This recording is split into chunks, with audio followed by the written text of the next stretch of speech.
എപ്പിസോഡിന്റെ opening സീനിൽ ആ ഉറകഷിമയായിരിക്കും കാണിക്കുക.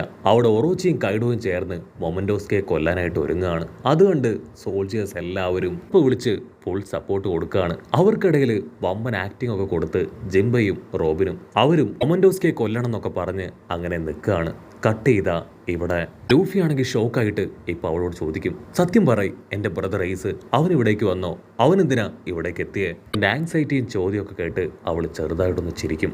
അതെ, നിന്റെ ബ്രദർ അവൻ വർഷങ്ങൾക്ക് മുൻപ് ഇവിടേക്ക് വന്നു. നീ എന്തിനാണോ ഇവിടേക്ക് വന്നത് അതിനുവേണ്ടി തന്നെയാണ് അവനും ഇവിടേക്ക് എത്തിയത്. കൈഡോയെ ഇല്ലാതാക്കുക എന്നതായിരുന്നു അവന്റെ ലക്ഷ്യം. സോ ആ ഒരു സമയത്ത് ഞാനുമായിട്ടും അവൻ ഫൈറ്റ് ചെയ്തിരുന്നു. ഫൈറ്റിന് എല്ലാ ഒടുവിൽ ഞങ്ങൾ നല്ല ഫ്രണ്ട്സായി ഒരുപാട് ഡ്രിങ്ക്സ് ഒക്കെ അടിച്ചാണ് പിരിഞ്ഞത്.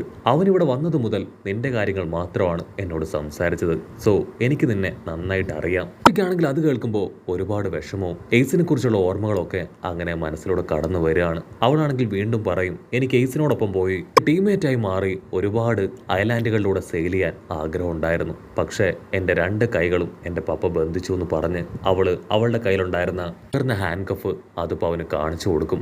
അങ്ങനെ സീൻ കട്ട് ചെയ്ത് ഇപ്പൊ ട്രഫാർഗർ ലോ ആൻഡ് ടീമിനെ കാണിക്കും. ലോ ആണെങ്കിൽ അവന്റെ ടീമിനെ ആ കാസ്റ്റിനകത്തേക്ക് പറഞ്ഞയക്കും. അതിനുശേഷം അവനും അവന്റെ കുറച്ച് അസിസ്റ്റൻസും വേറെ ചില കാര്യങ്ങൾ ചെയ്യാനായിട്ട് അവിടുന്ന് കടന്നു പോവാണ്. ഇവിടെ ക്യാറ്റ് വൈപ്പർ ആണെങ്കിൽ അവന്റെ തകർന്ന കൈ അതിന് പകരമായിട്ട് ഇപ്പൊ അവിടെ ഒരു ഗൺ തന്നെ ചെയ്ത് വെച്ചിരിക്കുകയാണ്. അവനത് ആക്ടിവേറ്റ് ചെയ്ത് വമ്പ സ്റ്റൈലും ആക്ഷനൊക്കെ ഇട്ട് എല്ലാവർക്കും ഡെമോൺസ്ട്രേറ്റ് ചെയ്ത് കാണിച്ചു കൊടുക്കും. മറ്റൊരു ഭാഗത്ത് ഈസോ ആണെങ്കിൽ സാമുറായി പെണ്ണിനോട് സംസാരിക്കുകയാണ്. എനിക്ക് നിന്നോട് ഒരുപാട് കാര്യങ്ങൾ ഷെയർ ചെയ്യാനായിട്ടുണ്ട്. പക്ഷെ ആദ്യം എന്നോടെ ഒറോച്ചിയുടെയും തല അത് വെട്ടിയെടുക്കണം. അതിനുശേഷം നമുക്ക് ഹാപ്പിയായി കാഷ്വലായിട്ട് സംസാരിക്കാമെന്ന് പറയും. അവരിത് പറഞ്ഞു തീർക്കേണ്ട താമസം ആരൊക്കെയോ കുതിരയിൽ അവിടേക്ക് പാഞ്ഞു വരികയാണ്. അവർ ശ്രദ്ധിച്ച് നോക്കുമ്പോൾ തന്നെ അവർക്ക് മനസ്സിലാവും അതെല്ലാം തന്നെ പെയിന്റിങ്സ് ആണ്. അവറ്റകളാണെങ്കിൽ ആ സോൾജിയേഴ്സുമായിട്ട് പൊരിഞ്ഞ പോരാട്ടം. സെക്കൻഡുകൾ കൊണ്ട് അവറ്റകളെ എല്ലാം തകർത്ത് അവർ ആ മെയിൻ ഡോർ ഓപ്പൺ ചെയ്യും. അപ്പോൾ അവർ കാണും കാഞ്ചറോയും കുറച്ച് സോൾജിയേഴ്സും ആണെങ്കിൽ വമ്പൻ ആയുധങ്ങളൊക്കെ എടുത്ത് ഫൈറ്റ് ചെയ്യാൻ റെഡി ആയിട്ട് നിൽക്കുകയാണ്. കാഞ്ചറോയ്ക്ക് ഓൾറെഡി ആ ബാക്ക് എൻട്രിയിൽ ചെറിയ ഡൗട്ട് ഉണ്ടായിരുന്നു. അതുകൊണ്ടാണ് സോൾജിയേഴ്സുമായിട്ട് കറക്റ്റായി ആ സ്ഥലം കണ്ടെത്തി അവിടേക്ക് വന്നത്. ഈസോയ്ക്കാണെങ്കിൽ അവനെ കണ്ട് കൺട്രോൾ പോവും. അവനാണ് അവരുടെ ഇടയിലുണ്ടായിരുന്ന ചതിയനെന്ന് അവൾ അപ്പോഴായിരിക്കും തിരിച്ചറിയുക. ഇവിടെ കാഞ്ചറോ ആണെങ്കിൽ സാമുറായിസിനെ പരിഹസിക്കാനായിട്ട് തലയില്ലാത്ത കുറച്ച് സാമുറായുടെ ഫോട്ടോസൊക്കെ അങ്ങനെ വരച്ചു വെച്ചിരിക്കുകയാണ്. അതിനുശേഷം അവറ്റകൾ ഉപയോഗിച്ച് നമ്മുടെ ആൾക്കാരെ അവർ അറ്റാക്ക് ചെയ്യാനായിട്ട് ആരംഭിക്കും. ഈസോ ആണെങ്കിൽ തീർത്ത് പറയും, തലയില്ലാത്ത സാമുറായുടെ ചിത്രം വരച്ച് നിനക്ക് ഞങ്ങൾ അപമാനിക്കാനായിട്ട് കഴിയില്ല. ആരുടെ തലയാണ് ഇവിടെ നഷ്ടപ്പെടുന്നതെന്ന് ഞങ്ങൾ കാണിച്ചു തരാം. ചിത്രമാണെങ്കിൽ ആ തലയില്ലാത്ത ഫോട്ടോ അത് വരച്ചത് മറ്റൊന്നും കൊണ്ടല്ല, സാമുറായികളുടെ എല്ലാം തല അത് ഓടനാണ്. ഓടനെ ഓൾറെഡി അവർ നശിപ്പിച്ചു. സോ തലയില്ലാതെ ഇപ്പോൾ സാമുറായി ടീമുകൾ കൊണ്ട് ഫൈറ്റ് ചെയ്യാൻ കഴിയില്ല. അവർ വെറും യൂസ്ലെസ് ആണെന്നാണ് അവൻ ഇൻഡിക്കേറ്റ് ചെയ്യാൻ ശ്രമിക്കുക. നമ്മുടെ ആൾക്കാരാണെങ്കിൽ കാഞ്ചറോയോട് മൊമന്റോസ്കയെ കുറിച്ച് ചോദിക്കും. അതിനവനാണെങ്കിൽ പൊട്ടിച്ചിരിച്ച് അവരോട് പറയും അവൻ ചിലപ്പോൾ ഇതിനോടകം മരിച്ചിട്ടുണ്ടാവാം, അല്ലെങ്കിൽ ജീവന് വേണ്ടി പോരാടുന്നുണ്ടാവാന്ന് പറഞ്ഞ് അവനുമായിട്ട് അവൻ മൊമന്റോസ്കി ആയിട്ട് കടന്നുപോയ ആ കാര്യങ്ങൾ പറഞ്ഞു കൊടുക്കുകയാണ്. കട്ട് ചെയ്ത ഫ്ലാഷ് ബാക്കിൽ മൊമന്റോസ്കി അവൻ കാഞ്ചറോടൊപ്പം നടന്നു പോകുമ്പോൾ അവനൊരു കത്തി അവിടെ വെച്ച് ലഭിക്കും. അവൻ ആ കത്തി എടുത്ത് അവനെ ലോക്ക് ചെയ്തിരുന്ന ആ ചെയിൻ അതങ്ങനെ വെട്ടിയെറിഞ്ഞ് മുൻപോട്ടേക്ക് ഓടും. അതിനുശേഷം കാഞ്ചറോയെ വെല്ലുവിളിക്കും. കാഞ്ചറോ ആണെങ്കിൽ അവന്റെ അടുത്തേക്ക് വരും. ആ ഗ്യാപ്പിൽ അവൻ കത്തിയെടുത്ത് കാഞ്ചറോടെ ബോഡിയിൽ ആഞ്ഞു വെട്ടുകയാണ്. ചെറിയൊരു സ്ക്രാച്ച് വീണ് വേദനയിൽ കാഞ്ചറോടെ കൺട്രോൾ പോവും. അവനാണെങ്കിൽ ഫുൾ കലിപ്പില് മൊമന്റോസ്കയെ പിടിച്ചു വലിച്ച് അറഞ്ച അടിക്കും. കട്ട് ചെയ്ത കാഞ്ചറോ ആണെങ്കിൽ ഇപ്പോൾ അവരോട് പറയും, ഞാൻ അവനെ കൊന്നിട്ടൊന്നുമില്ല, ഞാൻ ഒറോച്ചിയുടെ കയ്യിൽ അവനെ എത്തിച്ചു. കുഴപ്പമില്ല, എത്രയും വേഗം അവനെ ഒറോച്ചി അവന്റെ കൈകൊണ്ട് തന്നെ തല്ലിക്കൊല്ലൂന്ന് പറയും. ഡോഗ് സ്റ്റോമിനും അവിടെയുള്ളവർക്ക് എല്ലാവർക്കും അത് കേട്ട് ഒരുപാട് വിഷമം. കാരണം ഓൾറെഡി ഉടനെ സേവ് ചെയ്യാനായിട്ട് അവർക്ക് കഴിഞ്ഞില്ല. അതിനോടൊപ്പം മൊമന്റോസ്കയെ കൂടെ അവർക്ക് നഷ്ടപ്പെട്ട അത് അവർക്ക് സംഭവിക്കാവുന്നതിൽ വെച്ച് ഏറ്റവും വലിയ പരാജയമാണ്.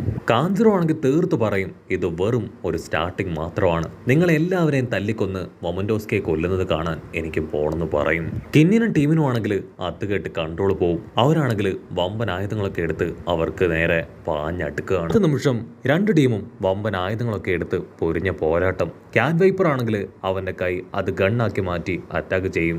ഡോഗ് കിങ് ആണെങ്കിൽ അവന്റെ കാലിൽ ഒരു സ്ക്വാഡ് തന്നെ സെറ്റ് ചെയ്തിരിക്കുകയാണ്. ക്യാറ്റ് കിങ്ങിനെ വില്ലൻ ചാടി വന്ന് അറ്റാക്ക് ചെയ്യാൻ ശ്രമിക്കുകയാണ്. അത് കണ്ട ഡോഗ് അവന്റെ കാലുള്ള സ്ക്വാഡ് അതുപയോഗിച്ച് അവനെ വെട്ടിയെറിഞ്ഞ് പൊരിഞ്ഞ പോരാട്ടം. കട്ട് ചെയ്ത ഇഷോ പെണ്ണ് അവളാണെങ്കിൽ റൈസോയെ തന്നെ നോക്കി നിൽക്കുകയാണ്. റൈസോ ആണെങ്കിൽ 5 മിനിറ്റ് അവളെ നോക്കി ഇത് പറ്റി നിനക്കിപ്പോൾ ഫൈറ്റ് ചെയ്യണ്ടേ? വെറുതെ കണ്ണും നോക്കി നിൽക്കാനാണോ നീ ഇവിടേക്ക് വന്നേ? അതിനവളാണെങ്കിൽ പൊട്ടിക്കരഞ്ഞ് എനിക്ക് നിന്നെ അറ്റാക്ക് ചെയ്യാനായിട്ട് കഴിയുന്നില്ല.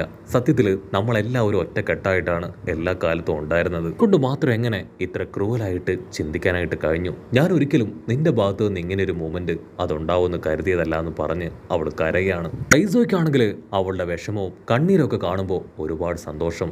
യെസ്, ഇതിനു വേണ്ടിയാണ് ഞാൻ കാത്തിരുന്നത്. നിങ്ങളെ ഇമോഷണലി ഡൗൺ ആക്കി മുൻപിൽ ഇതുപോലെ കണ്ണീരൊലിപ്പിച്ച് നിൽക്കുന്നത് കാണാനാണ് എനിക്ക് ഏറ്റവും ഇഷ്ടം. വർഷങ്ങൾക്ക് മുൻപ് നിങ്ങളുടെ ക്ലാനുകാർ ഞങ്ങളുടെ ക്ലാനിലുള്ള എല്ലാവരെയും ഇല്ലാതാക്കി മാറ്റി. അന്ന് എൻ്റെ ഇമോഷൻസ് അതെല്ലാം നഷ്ടപ്പെട്ടു പോയതാണ്. ഞാനാണെങ്കിൽ ഓടൻ്റോടൊപ്പം ഉണ്ടായ സമയത്തെല്ലാം തന്നെ പുറത്ത് സന്തോഷിക്കുന്നതായിട്ട് അഭിനയിച്ചു. അതുപോലെ തന്നെ ഓടൻ അവരെ രക്ഷപ്പെടുത്തിയ സമയത്തും മറ്റുള്ളവർ കരയുന്നത് കണ്ട് അവനും അതുപോലെ അഭിനയിച്ച് കരഞ്ഞ് മുൻപോട്ടേക്ക് പോയി. അങ്ങനെ എല്ലാവരെയും വർഷങ്ങളോളം പറ്റിച്ചു കൊണ്ടേയിരുന്നു. ഈ കാര്യങ്ങളെല്ലാം കേട്ട് അവൾ കരയാണ്. അവനാണെങ്കിൽ അവൾ കരയുന്നത് കാണുമ്പോൾ വല്ലാത്തൊരു ആനന്ദവും ഉന്മാദവും. അവൻ വീണ്ടും വീണ്ടും അവളെ കരയാനായിട്ട് ഓരോരോ കാര്യങ്ങൾ പറഞ്ഞുകൊണ്ടേയിരിക്കും. അതിൽ കൺട്രോൾ പോയ അവളാണെങ്കിൽ കരച്ച് സ്റ്റോപ്പ് ചെയ്ത് ഒരുപാട് ദേഷ്യപ്പെട്ട് അങ്ങനെ ടെററായിട്ട് നിൽക്കും. അങ്ങനെ ഒരു ട്വിസ്റ്റ് അത് കാഞ്ചറോ എക്സ്പെക്ട് ചെയ്തില്ല. അവളാണെങ്കിൽ ഞൊടിയിടയിൽ അവളുടെ സ്ക്വാഡ് കയ്യിലെടുക്കും. നീ ഞങ്ങളോട് ചെയ്ത ചീറ്റിങ്ങിന് അതിനുള്ള പ്രതിഫലം എന്റെ കൈകൊണ്ട് ഞാൻ തരുമെന്ന് പറഞ്ഞ് അവളാണെങ്കിൽ അവനെ അറ്റാക്ക് ചെയ്യും. അത്രയും നാളും കാഞ്ചറോ അവൻ വളരെ വീക്കായിട്ടാണ് അവന്റെ പവറുകൾ ഉപയോഗിച്ചുകൊണ്ടിരുന്നത്. പക്ഷേ ഇപ്പോൾ അവന്റെ റിയൽ പവർ അതുപയോഗിച്ച് നല്ല രീതിയിൽ അവളുടെ അറ്റാക്കുകളെല്ലാം പ്രിവെന്റ് ചെയ്ത് അവളെ തിരികെ അറ്റാക്ക് ചെയ്യുകയാണ്. കട്ട് ചെയ്ത മറ്റൊരു ഭാഗത്ത് ആ സൺ പവർ അത് ക്ലൗഡ് ആണെങ്കിൽ അതിനെ കണ്ട് നിലവിളിച്ച് പറയും, നാമി ഓടിക്കോ, അത് നമ്മുടെ ക്ലോസ് എത്തി കഴിഞ്ഞു, നമ്മളെ തീർച്ചയായിട്ടും അത് ബിഗ് മോമിന് പിടിച്ചു കൊടുക്കും. അവിടെ അത് പറയേണ്ട താമസം അവരങ്ങനെ ഉഷാറായിട്ട് ചാടി ഓടുകയാണ്. പക്ഷെ അപ്പോഴേക്കും ബിഗ് മോം ജീവൻ കൊടുത്ത ഒരുപാട് കമ്മോഡിറ്റീസ് അവറ്റകള് നമ്മുടെ ആൾക്കാർ റൗണ്ട് ചെയ്ത് ക്യാരറ്റിനെയും നാമിയെയും അവർ രണ്ടുപേരെയും അങ്ങനെ തൂക്കിയെടുക്കുകയാണ്. ഉണ്ടപ്പെണ്ണിനാണെങ്കിൽ എന്ത് ചെയ്യണമെന്ന് അറിയില്ല. നാമിയാണെങ്കിൽ വിളിച്ചു പറയും, ഞങ്ങളെക്കുറിച്ച് ഓർത്ത് നീ ടെൻഷൻ ആവേണ്ട കാര്യമില്ല, എത്രയും വേഗം മൊമന്റോസ്കെ രക്ഷിക്കണം. അത് കേട്ട് അവളും മുൻപിലേക്ക് പോവും. ക്ലൗഡ് ആണെങ്കിൽ എങ്ങനെയെങ്കിലും നാമിയെ രക്ഷപ്പെടുത്താനായിട്ട് ശ്രമിക്കും. പക്ഷേ അവൻ ദയനീയമായിട്ട് പരാജയപ്പെടും. അതേസമയം ഇവിടെ ഒറോച്ചിയും കൈഡോയും അവരാണെങ്കിൽ നിർത്താതെ സ്പീച്ച് കൊടുത്തുകൊണ്ടേ ഇരിക്കുകയാണ്. അതിനുശേഷം അവിടെ മുഴുവനും വീഡിയോ സ്നെയിൽ അതങ്ങനെ സെറ്റ് ചെയ്ത് മൊമന്റോസ്കെ കൊന്നു കളയുന്നത് ലൈവായിട്ട് അവിടെയുള്ള എല്ലാവർക്കും കാണിച്ചു കൊടുക്കുകയാണ്. കട്ട് ചെയ്ത ഇവിടെ നമ്മുടെ കൈഡോടെ മകള് അവള് ലൂഫിയോട് പറയും, ദയവ് ചെയ്ത് എന്നെ നീ കൂടെ കൂട്ടണം, ഓടനെ പോലെ തന്നെ നിനക്ക് എന്നെയും കാണാം. ആക്ച്വലി എനിക്ക് അവനെക്കുറിച്ച് ഒരുപാട് കാര്യങ്ങൾ അറിയാം. ഓടനെ പോലെ ആവണമെന്ന് പറഞ്ഞതുകൊണ്ട് തന്നെ എൻ്റെ പപ്പ 8 വയസ്സിൽ എന്നെ ലോക്ക് ചെയ്തിട്ടതാണ്. അദ്ദേഹത്തോടുള്ള അമർഷവും ദേഷ്യവും അതെനിക്ക് ഇപ്പോഴും ഉണ്ട്. എൻ്റെ കയ്യിലെ ഹാൻഡ് കഫ് അത് പൊട്ടിത്തെറിക്കുന്ന രീതിയിലാണ് അദ്ദേഹം സെറ്റ് ചെയ്ത് വെച്ചത്. ലൂഫി ആണെങ്കിൽ അവളോട് ചോദിക്കും, നിനക്ക് ഈ ഹാൻഡ് കഫ് അത് അഴിക്കണോ? എന്നോടൊപ്പം നിൽക്കുകയാണെങ്കിൽ തീർച്ചയായിട്ടും ഞാനത് അഴിച്ചു തരാം. മാത്രമല്ല കൈഡോയെ നിന്റെ മുൻപിൽ വെച്ച് ഞാൻ തല്ലി കൊല്ലും. പിന്നെ അവള് പറയും, നീ കൊല്ലേണ്ട ആവശ്യമില്ല, അവനെ ഞാൻ തന്നെ കൊല്ലും. അവനൊരു നല്ല പപ്പയല്ല, എന്നെ ഒരുപാട് തവണ അദ്ദേഹം ഉപദ്രവിച്ചിട്ടുണ്ട്. വളരെ ചെറുപ്പം മുതൽ എന്നെ തല്ലിയും ദ്രോഹിച്ചു മാത്രമാണ് അദ്ദേഹം വളർത്തിക്കൊണ്ടുവന്നത്. ഒരുപാട് കാലത്തെ പകയും ദേഷ്യവും എനിക്ക് അദ്ദേഹത്തോടുണ്ട്. തീർച്ചയായിട്ടും അദ്ദേഹത്തെ ഞാൻ വെറുതെ വിടില്ല. എൻ്റെ കൈകൊണ്ട് തന്നെ ഞാൻ അദ്ദേഹത്തെ തല്ലിക്കൊല്ലും. ലൂഫി ആണെങ്കിൽ അവൾ അരികിലേക്ക് വിളിക്കും. ആ ഒരു ഹാൻഡ് കഫ് അത് അവൻ തകർത്ത് തരാമെന്ന് പറയും. അതേസമയം ഇവിടെ കൈഡോ ആണെങ്കിൽ ആ സ്നെയിലിലൂടെ എൻ്റെ സ്പീച്ച് അത് കണ്ടിന്യൂ ചെയ്യും. ഗവൺമെന്റിന്റെ ഭാഗത്ത് നിന്ന് ഇപ്പോൾ വലിയൊരു ഇമ്പോർട്ടൻറ്റ് ന്യൂസ് വന്നിരിക്കുകയാണ്.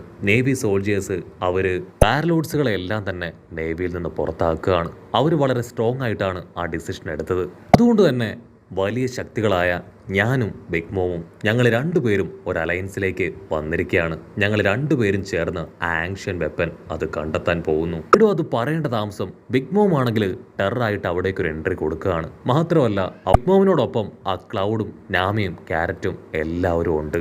അങ്ങനെ അവിടെ വെച്ച് ഈ ഒരു എപ്പിസോഡും അവസാനിക്കുന്നു.